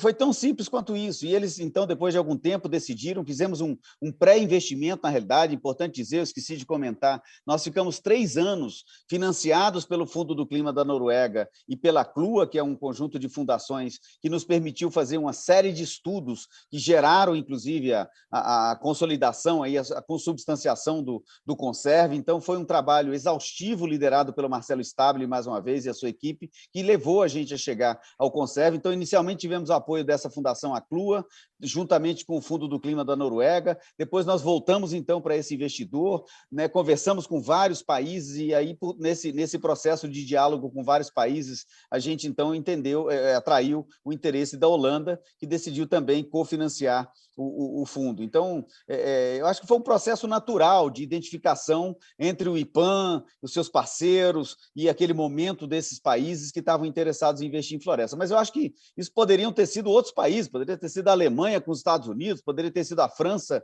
né, com a Itália, que são, eu estou falando desses países porque eles também são financiadores de outras iniciativas do IPAN. Então, naquele momento, a Holanda e a Noruega entenderam que valia a pena investir. Mas eu acho que, de maneira geral, mais uma vez, o mundo está comprador de florestas em pé, nós temos a Amazônia, nós temos o Cerrado, nós temos o Pantanal, nós temos a Mata Atlântica que precisa ser recuperada. Cabe a nós, brasileiros, instituições brasileiras como é o IPAN, desenharmos os instrumentos, criarmos as soluções, apresentarmos para o mundo, apresentarmos, como bem a Dani colocou, para o setor financeiro também, para que eles venham, então, participar desse processo, investir nesse processo. Então, é uma mistura de ciência com criatividade, com um pouco de senso de oportunidade e colocar tudo isso misturado, foram um pouco os ingredientes que a gente usou para botar o Conserve de pé. Maravilha, André. Lucimar, com base na sua experiência de quem vive o dia a dia da Amazônia Legal, né, a vida real, quando a gente leva em conta toda essa região, como é que você classificaria a relação dos produtores rurais com a conservação? O nível de conscientização vem realmente aumentando? Devemos esperar pela conscientização por si só? Ou é fundamental criar incentivos financeiros como o proporcionado pelo Conserve? Maurício, a Redi falou de onde ele está falando, né? Eu estou falando do interior do estado do Pará. Eu nasci no interior do estado do Pará, cidade de Altamira. Sou filha de agricultor e 24 anos de trabalho no IPAN, trabalhando diretamente com produtores e agricultores de diferentes localidades da Amazônia. E eu posso te dizer que a gente já observa, sim, um aumento da consciência entre os produtores, entre a população da área urbana. Claro que não é na velocidade, nem ainda na quantidade de pessoas que nós que trabalhamos com a área de desenvolvimento rural e com a área ambiental gostaríamos, né, porque as mudanças climáticas não vão esperar por uma consciência, né? As mudanças climáticas estão acontecendo agora, mas a gente observa, sim, um aumento de consciência. Por diversos motivos, mas um deles é porque hoje, você conversando com produtores, eles já observam mudanças no ambiente. eles já fazem comparações. Eu já conversei com uma agricultora, dela dizia assim, Lucimar, quando eu cheguei aqui nessa região, alguém que veio para o Pará de uma outra região, ela disse, olha, em dezembro a gente tinha uma chuvinha fina, que ela caía assim durante dias, e aquela chuvinha ela era muito boa para a agricultura, porque como não era uma enxurrada, ela, né, era água, penetrava bem na terra. E a gente agora não tem mais essa chuvinha, dá uma chuvona forte que lava tudo, e aí acaba a chuva. Então, quer dizer, já tem também observações feitas pelos próprios produtores, né, que identificam que o clima muda, que tem mudanças no meio ambiente, e que se preocupam com como isso pode interferir na produção, na sua atividade produtiva mesmo, né? Como que isso interfere no floramento da cacauicultura, por exemplo, né? Ou na melhoria da pastagem, enfim, qualquer atividade produtiva. Então, existe, sim, um aumento da consciência, a gente observa isso. Existe, principalmente, eu acho que o Redi, alguém no vídeo falou, em relação às águas, já existe hoje uma preocupação bem maior em relação a cuidar das nascentes, a cuidar dos igarapés, mas não é suficiente. Eu acho que a gente precisa continuar trabalhando por políticas públicas da área ambiental e da área do desenvolvimento. A gente precisa fortalecer os órgãos públicos para melhorar as condições de fiscalização, as ações de controle, mas a gente também precisa das políticas de incentivo à produção sustentável, à produção mais intensiva, ao melhor uso das áreas abertas. E, claro, a Amazônia e o Cerrado são regiões gigantescas, muito diversas.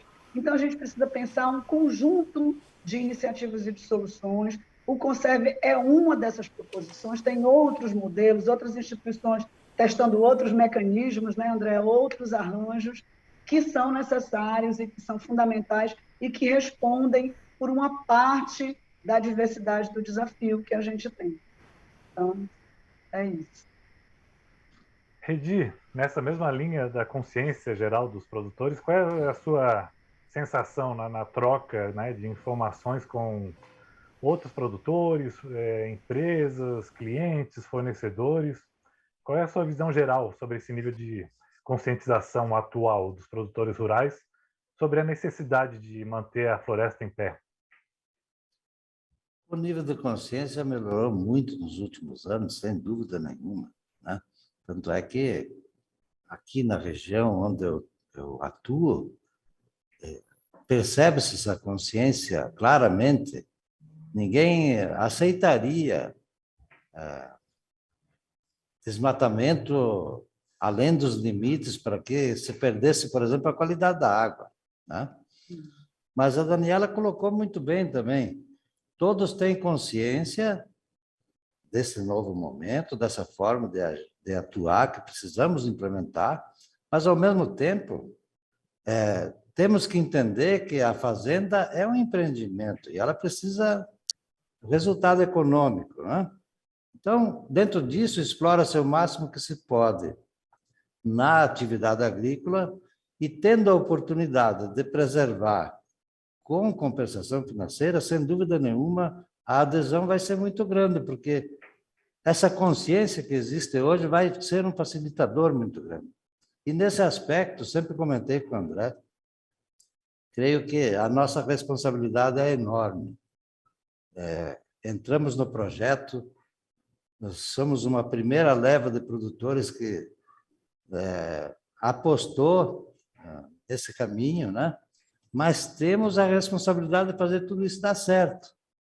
Fomos prejudicados, digamos assim, no primeiro momento, porque não pudemos interagir da forma ideal. A pandemia nos prejudicou também. As pessoas não podiam ir e vir, né? As equipes do próprio Conserve, que desejávamos que estivessem aqui para a gente implementar todo o trabalho em conjunto, não puderam estar aqui. Aí nós fizemos dentro daquilo que entendemos que era ideal possível, estamos começando a implementar tudo isso, mas sentimos uma responsabilidade enorme de fazer com que este projeto tenha um ótimo resultado e faça o sucesso no sentido de estimular novos produtores a entrarem nessa história e os investidores entenderem perfeitamente que é possível fazer as duas coisas, mas que um dos caminhos é o investimento na preservação, né? Creio que dá para costurar um trabalho bom, mas a responsabilidade nossa é muito grande. Chega a me dar, assim, um frio, porque frio na barriga, a gente costuma dizer, porque fomos envolvidos em algo, fomos envolvidos não, entramos por decisão nossa em algo que tem muita responsabilidade com o sucesso, né? Acho que é isso. Muito bem colocado. Aí eu preciso confessar, viu, que quando a gente esteve lá na fazenda do Redi, todo dia, obviamente, tinha churrasco, né, Redi? A gente fazia um churrasco no final do dia e tudo mais. E cada um daqueles churrascos, o Redi trazia 2 ou 3 colegas para conhecer o pessoal do IPAM. E brincadeiras à parte, quer dizer, eram momentos ali de interação. E, via de regra, havia, né, um interesse demonstrado, né, Redi? O pessoal mostrava curiosidade, interesse, como é que esse negócio funciona, não funciona. Ou seja, essa coragem, eu preciso usar essa palavra, essa coragem do Redi, do Simonetti e de todos os que embarcaram nesse primeiro momento no Conserve lá de Sapezal, tá? Além dos outros produtores que agora também em breve vão estar entrando, mais uma vez, para além dos hectares, para além dos reais que vão e dos contratos assinados, é uma demonstração. E isso coloca nos nossos ombros, né, Redi, uma responsabilidade enorme, né, como você bem colocou, de fazer isso dar certo. Mas acho que nós estamos com os homens e mulheres certos, na hora certa, fazendo da maneira certa, com retidão, com correção, com transparência, e o Conserve tem tudo para dar certo e ser esse exemplo que a gente quer que ele seja. Então, mais uma vez, eu quero usar daqui da palavra para agradecer pela parceria, Redi. Está sendo muito inspiradora, como sempre. Obrigado, André. O nosso tempo está chegando ao fim, mas eu não quero deixar de fazer algumas perguntas ainda, então eu vou pedir para os próximos respondentes a serem bem objetivos para a gente conseguir passar pelos temas que a gente ainda quer. André, muita gente ainda carrega aquela visão estereotipada do ambientalista de um lado, a grande empresa de outro, né? Aquela visão maniqueísta do bem contra o mal, e a Daniele já falou há pouco que é fundamental contar com as grandes empresas nessa missão. Como é que você enxerga essa relação hoje entre ambientalistas e grandes empresas?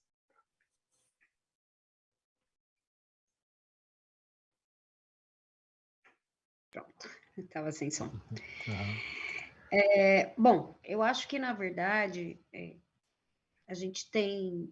Quando você olha em relação aos produtores, como o Redi Lucimar comentou, eu imagino que isso já teve muito polarizado, né, nos anos 2000, né, ali no início dos anos 2000, onde essa cobrança em relação à sustentabilidade chegava muito forte no campo, né? Para quem entende um pouco dessa lógica, a indústria começou a ser muito cobrada pela questão da sustentabilidade na década de 80 no Brasil, muito fortemente, mas no campo isso chegou mais tarde, né? Então teve um estranhamento no Mato Grosso, por exemplo, tinha um instrumento aqui que era a LAU, né? Seu Redi deve lembrar, que depois foi substituído pelo CAR, e o pessoal não entendia direito o que foi o primeiro instrumento que, de fato, concretamente via a implementação do Código Florestal no campo. Então, com o tempo e com muita comando e controle, é inegável, não dá para tirar isso da história, né? As pessoas foram entendendo que elas tinham que conservar, que elas tinham que cumprir o código e tudo mais, né? E isso foi ficando mais tranquilo, eu diria, né? E sempre teve, como vocês viram aí os depoimentos, aqueles produtores que nunca desmataram a beirada dos rios e tudo mais. Isso sempre teve, né? Você tinha muito problema, obviamente, com áreas maiores de reserva legal. Tem até hoje. Então, quando, por exemplo, em 2015, a gente construiu, o IPAM, inclusive, parte importante desse processo, um pacto, que é o PCI, que até hoje está vingando aí frutos, né? Que era juntar isso tudo, né? Juntar as ONGs, juntar os produtores, juntar as indústrias, juntar a associação de produtores ali, numa grande concertação chamada Produzir, Conservar e Incluir, em que você conseguisse mostrar para o mundo o que o Mato Grosso estava fazendo em relação ao seu futuro, né? Então, isso que é uma amostra concreta, claro que esse caminho ainda é longo, tem que ser mais pavimentado, de que é possível e de que tem sim um trabalho de ganha-ganha quando a gente consegue se organizar mais, né? Acho que, sobretudo, em relação às grandes empresas, hoje eu vejo assim, várias associações que representam indústria, como, por exemplo, a Biov, a própria ABAG, né? Em processos como a moratória da soja, o próprio Marcelo Brito, que hoje coordena a coalizão Brasil, Clima e Floresta. Eu realmente acho que, obviamente, não sejamos ingênuos, né? A gente sempre tem aí dicotomias, a gente vive no Brasil passa por um processo de polarização política grande, isso reflete, sim, nas relações. Hoje as pessoas confiam menos umas nas outras, as pessoas ainda confiam menos ainda nas instituições, sobretudo as políticas, né? E a tendência de dicotomizar é imensa. Então, se a gente não tiver esse trabalho dos grupos, como vocês fazem lá, vão no churrasco do Conserve, a própria moratória, as pessoas vão conhecendo as intenções e vão conhecendo as pessoas que estão por trás disso e vendo que não tem nenhum mau espírito, digamos assim, não tem nenhum bicho-papão, e que, no fundo, a gente quer muito mais coisas incomuns, às vezes a gente não tem os meios para implementar, mas a visão é mais parecida, né? Então, eu realmente acho que a gente tem um momento atual mais dicotômico, digamos, né? Mas quando você põe o pé no chão e começa a engajar e conversar com os produtores e conversar com as empresas, que empresa hoje que quer ter desmatamento na sua cadeia? Eu acredito que nenhuma. Obviamente que não é assim, vira a chave e você vai criar um outro mundo. Tem que ter um processo de engajamento, né? Então, eu acho que a gente está numa direção que está mudando, né? Hoje, a maioria das empresas que são ligadas à produção de carne estão com planos para, inclusive, trabalhar mais a rastreabilidade dos indiretos, que é super desafiador.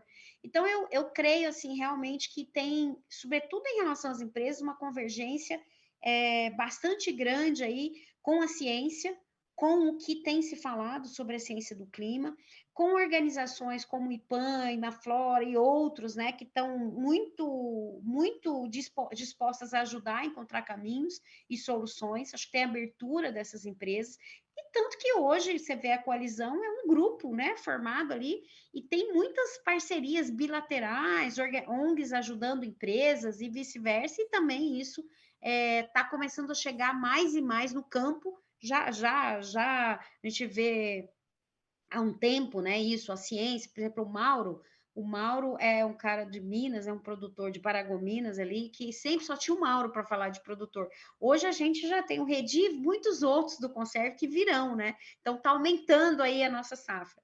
E para encerrar, eu acho que, assim, da mesma forma que a RAPS fez uma pesquisa esses dias mostrando que quase a unanimidade dos parlamentares que estão hoje no Congresso afirmam que não há dualidade entre crescimento econômico e conservação ambiental, e falam também que se interessam pela temática de meio ambiente e clima, eu penso que cada vez mais a gente tem isso se tornando uma narrativa constante. Mas, da mesma forma que no Congresso, no setor rural, a gente ainda tem muito espaço para melhorar a percepção dos produtores sobre o quadro de emergência climática e as consequências sobre suas atividades produtivas. Tem campo para melhorar isso, tem espaço para dialogar mais e mostrar mais as evidências científicas, né? Não importa quanto a gente tem, isso ainda está longe de ser internalizado pela maioria das pessoas que estão no campo. A decisão econômica dos produtores ainda é muito de curto prazo, como eu disse. Então, assim, tem espaço para instituições como o IPAM adensar e trazer mais essa informação da forma mais traduzida possível. Muito bom. Daniele, o André já falou, meio brincando, meio a sério, que conta com você aí como representante, né, do Conserve. E eu te pergunto, você vê o setor financeiro mainstream realmente entrando em iniciativas como esta, aportando dinheiro, talvez até esperando um retorno financeiro? Enfim, é algo que se pode esperar? Eu acredito que sim. tá? Eu acho que hoje em dia você vê um número maior a cada dia, são empresas, são instituições financeiras com esse compromisso de neutralizar emissões até 2050. Cada setor tem sua dificuldade, tem seu obstáculo, não dá para mudar de uma vez, a gente precisa de uma transição, e eu acho que hoje em dia o setor privado, em geral, está buscando soluções, e para mim, a gente falou mercado de carbono, a gente tem biodiversidade também, tá? Tem água, tem crédito, vamos colocar crédito para tudo, né? Biodiversidade, água, carbono, porque eu acho que a gente vai precisar, entendeu? A gente tem que apoiar, por exemplo, outros setores a passar por esse processo de transformação, e enquanto eles não conseguem reduzir ao nível que a gente precisa, eles vão ter que fazer essa troca. Então, eu vejo esse mercado crescendo muito, ficando mais importante a cada dia. Como eu falei, não é só uma gestão de risco, mas eles também querem ter um impacto positivo. E eu acho que uma coisa muito importante que a gente tem que lembrar é que a justiça climática, né? E para mim, esse projeto do Conserve, para mim, é exatamente isso. A gente está sendo justo, a gente precisa de uma transição justa para todos os setores, incluindo, né, agricultura e tudo mais. Então, eu acho que tem muito futuro. Bom, Daniele, obrigado. A gente recebeu muitas perguntas do público, né? Não vai ser possível responder a todas, mas eu queria dizer a você que mandou sua pergunta que a gente vai encaminhá-las aos nossos participantes e eles terão a oportunidade de responder em privado. Ainda assim, eu queria fazer uma pergunta ainda para você, André, porque ela surgiu algumas vezes, que é a seguinte, eu vou citar a Luana Mischiati. Como é feito o cálculo do Conserve para remunerar o produtor? Quais são os critérios? Boa pergunta, Luana. A gente, obviamente, é uma negociação caso a caso, ou seja, cada propriedade tem uma característica, essa característica ela tem uma série de componentes, ou seja, o ativo, né, que nós estamos contratando. Então, tem o volume de carbono que está ali armazenado, que nós calculamos, tem a importância para a conectividade entre fragmentos, ou seja, se é uma área isolada ou se é uma área que conecta dois fragmentos, ela tem uma pontuação maior. Se essa área tem uma relevância maior para poder harmonizar os ciclos hídricos naquela região, também é outro elemento que nós levamos em consideração. Se é uma área que tem, eventualmente, espécies endêmicas ou uma alta importância para a biodiversidade, ou seja, é uma equação que leva em consideração vários elementos né, que compõem, como bem a Daniele colocou, os elementos aí que compõem os serviços ambientais, né, mais lato sensu, a biodiversidade, a água, a conectividade, o carbono, e a gente, então, faz uma conta, de um lado, do que a gente entende que aquele ativo vale, e, obviamente, que isso é um processo de negociação, porque do outro lado da mesa tem um produtor que entende que aquele ativo ali tem um valor, uma outra lógica de raciocínio. Então, a gente calcula do lado de cá, o produtor faz um cálculo do lado de lá, nós sentamos e negociamos e chegamos a um valor, então, onde é feito esse contrato do Conserve. Então, tem base científica, mas ao fim e ao cabo, é uma negociação que é feita produtor a produtor. É assim que funciona. Mas muito obrigado pela pergunta, Luana. É importante, eu tinha esquecido de esclarecer isso, então você me ajudou a me lembrar. Ótimo, a gente está chegando realmente ao fim, mas cada um dos nossos convidados tem um minutinho para se despedir. Eu vou começar pela Lucimar, inclusive, porque eu sei que ela está com um compromisso precisando sair, né, Lucimar? Então, eu vou começar por você. Um minutinho para a sua mensagem final, por favor. Bom, eu gostaria de agradecer a Andréia, o Redi e a Daniele. Eu queria celebrar esse 1 ano do Conserve com os nossos parceiros, EDF, Woodwell e os nossos apoiadores das embaixadas. E eu queria muito parabenizar os primeiros produtores de Sapezal por terem, como alguém disse aqui, coragem para entrar no mecanismo e dizer que mitigar as mudanças climáticas é urgente, e é isso que nos inspira para pensar essas iniciativas. E, Andréia, você falou aí de agricultura familiar, nós já estamos com o desafio na mesa, Érica, Marcelo e eu, para pensar num Conserve voltado para a produção familiar, envolvendo essa diversidade de atores aí da Amazônia e do Cerrado. Não estamos nos esquecendo de jeito nenhum desse grupo. Um prazer participar do evento, estou muito feliz. E nem sei se é boa tarde ainda. Boa tarde a todos e a todas. Obrigado, Lucimar. André Azevedo, diretora de Programas e Projetos do Fundo JBS pela Amazônia. Obrigado pela presença. Fique à vontade para a sua mensagem final. Bom, gente, eu queria agradecer, também fiquei muito feliz de conversar com vocês hoje aqui. Eu acho que uma mensagem assim que fica para mim muito interessante é o processo, como o processo de engajamento gera sustentabilidade. Não adianta impor, tem coisas que você não tem que impor, você tem que trazer para dentro. Eu acho que o Conserve está fazendo aí com produtores que tradicionalmente não estariam dentro de um instrumento desse é genial. A gente precisa ser capturado no bom sentido da palavra e eu tenho certeza que o seu Redi vai defender isso e vai começar a estudar mais sobre isso e entender de fato o que ele está fazendo como produtor. Então, engajamento em todos os processos é fundamental. É isso, parabéns, seguimos aí. Obrigado, André. Daniele Carreira, líder da área de engajamento do setor financeiro na Aliança pela Floresta Tropical, conhecida internacionalmente pela sigla TFA. Foi um prazer tê-la aqui conosco, diretamente de Londres. Suas palavras finais na nossa conversa de hoje, por favor. O prazer foi meu. Estou muito grata, muito feliz e muito orgulhosa. Acho que o André falou uma coisa de construir o manual da sustentabilidade. Eu quero repetir o que a Andrea falou. É através de engajamento, nós precisamos de conversar, todo mundo, unir as forças e fazer esse movimento ir para frente, que é muito importante. Não é importante, é essencial. Então, um prazer enorme estar aqui hoje com todos vocês. Muito obrigada. Obrigado, Daniele. Redi Biessus, produtor rural de Sapezal, em Mato Grosso. Foi muito bom tê-lo aqui conosco. Queria agradecer muito. Sua mensagem final para quem nos acompanhou, por favor. Foi um prazer enorme participar desse evento, comemorando um ano do Conserve, né?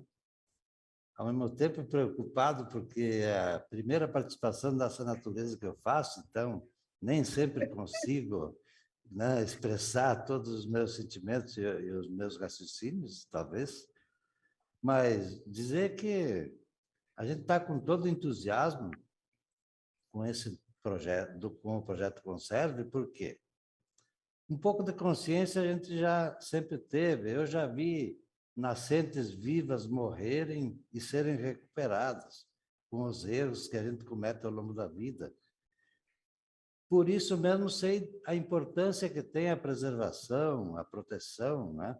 Dentro de todos os limites possíveis e que cabem no sistema econômico, mas dizer que é com entusiasmo que eu estou no projeto e que devo fazer todo o empenho para o sucesso dele, porque a responsabilidade nossa como iniciantes é muito grande. Mas é prazeroso estar no projeto e estar comemorando esse ano, né? Esse 1 ano de Conserve. Muito obrigado. Redi, foi um grande prazer. Olha, não dava para imaginar que você estava estreando em lives, não. Parecia veterano, viu? André Guimarães, nosso anfitrião, diretor executivo do IPAM. Muito obrigado pela parceria, André. Qual o balanço que você faz da nossa conversa de hoje? E, mais uma vez, parabéns pelo primeiro ano do Conserve, que seja a primeira velhinha de muitas que vem por aí. Legal, Maurício, legal. Eu não vou nem tentar resumir o que foi essa conversa excelente de hoje, gente, entende? Um belíssimo de um aniversário para o Conserve, tá? É uma iniciativa já dita inovadora, arrojada, corajosa, que, enfim, almeja inspirar, almeja ser replicada. Então, acompanhem o Conserve, eu convido todos vocês a estarem junto com a gente está aprendendo, né? Como bem já foi colocado aqui, a gente, né, fez uma pergunta, está tentando respondê-la, mas outras surgem, tá? A gente tem um potencial enorme no nosso país de fazer conservação, tá? É como eu disse e quero repetir, hoje um produtor produz soja, milho e carne na sua propriedade, amanhã ele produzirá soja, milho, carne e carbono, e água, e florestas em pé, e isso é um valor, e aí nesse lugar que o Conserve, então, está tentando dar uma contribuição. Então, eu tenho mais que agradecer as parcerias todas, inúmeras que nós temos aí, os 3 criadores e idealizadores do Conserve, além do IPAM, o EDF e o Woodwell Climate Research Center, as parcerias que nós fomos desenvolvendo ao longo do caminho aí dessa estrada longa, além do Redi e dos produtores lá de Sapezal, tantas outras parcerias, eu não vou nem nominar aqui para não ser injusto, mas foram inúmeras empresas, organizações, associações, instituições financeiras que se aproximaram, abriram um diálogo, estão curiosas, estão querendo acompanhar esse processo. Então, um agradecimento super especial ao Marcelo Stabile, e em nome do Marcelo Stabile, eu agradeço a toda a equipe do Conserve, liderada por ele, que é engenheiro agrônomo também, e tem dedicado dia, noite, final de semana, não tem tempo ruim, no meio das férias e tal, mas o Conserve entrou na vida do Marcelo e ele está sendo um grande líder de todo esse processo. Nós estaremos na COP, aqui eu já faço um convite, nós vamos estar em vários eventos lá apresentando o Conserve para diferentes públicos, então aqueles que tiverem interesse em acompanhar os eventos da Conferência do Clima lá em Glasgow, tanto eu quanto o Marcelo estaremos lá, tá, para poder apresentar um pouco mais de detalhes do Conserve. Então, fiquem atentos, se liguem no Conserve, observem a importância da gente conciliar essas agendas. Eu acho que, como bem a Daniele e a própria Andréa comentaram, a Lucimar também, a importância da gente manter esses canais de diálogo. Não existe fórmula pronta para a gente encontrar caminhos de solucionar e de encontrar a sustentabilidade nos processos produtivos. Então, é dialogando, é com abertura, com criatividade, com base em ciência, que a gente consegue avançar. E é isso que o IPAN tenta fazer com esse projeto. Então, mais uma vez, Maurício, obrigado aí pela parceria com o Estadão, tá? E vamos em frente. Eu acho que foi um dia memorável hoje. Eu tenho muito a agradecer a todos aqui, a Andréa, ao Redi pela parceria, a Dani por estar aqui conosco de tão longe, mas, enfim, e tão tarde, eu acho, já para ela, lá em Londres, e a Lucimar, que, enfim, minha parceira de primeira hora, aí, que junto comigo e com o Marcelo é quem toca o dia a dia. Todo dia a gente está conversando sobre o Conserve, pensando nos próximos passos, e todo o grupo do IPAN aí que apoia essa iniciativa. Muito obrigado a todos por estarem aqui conosco e todas também. Obrigado, André. Chegamos, então, ao fim desse painel, que foi uma produção do Estadão Blue Studio, com patrocínio do IPAM, Instituto de Pesquisa Ambiental da Amazônia. A nossa conversa pode ser vista novamente pela plataforma estadãobluestudioplay.com.br. Eu sou o jornalista Maurício Oliveira e gostaria de agradecer aos nossos convidados e a você que esteve conosco. Um abraço a todos e até a próxima. Tchau.